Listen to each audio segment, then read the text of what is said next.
Поранешната шефица на СЈО, Катица Јанева, која беше осудена за злоупотреба на службената положба и овластување на 7-годишна казна затвор, во предметот рекет пред неколку дена добила условен отпуст и повеќе не е во затворот Идризова.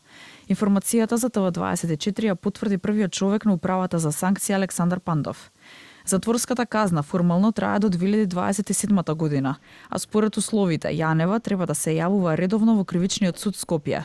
Доколку не ги почитува овие обврски, доколку стори ново кривично дело, тоа би значило повторно враќање во затвор.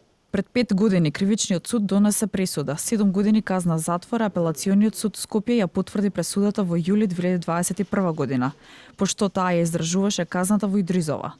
Минатата година Катица Јанева доби дозвола да биде работно ангажирана надвор од Идризова, во адвокатската канцеларија на својот син, односно според условите таа наутро излегувала од Идризова, а по завршувањето на работниот ден требало да се враќа во затворот.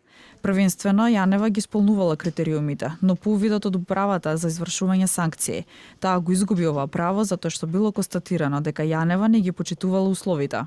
Во 2019 година обвинителката Вилма Рускоска го поднесе обвинението, а потоа за овој случај рекет судот донесе одлука и Бојан Јовановски и Катица Јанева беа прогласени за виновни.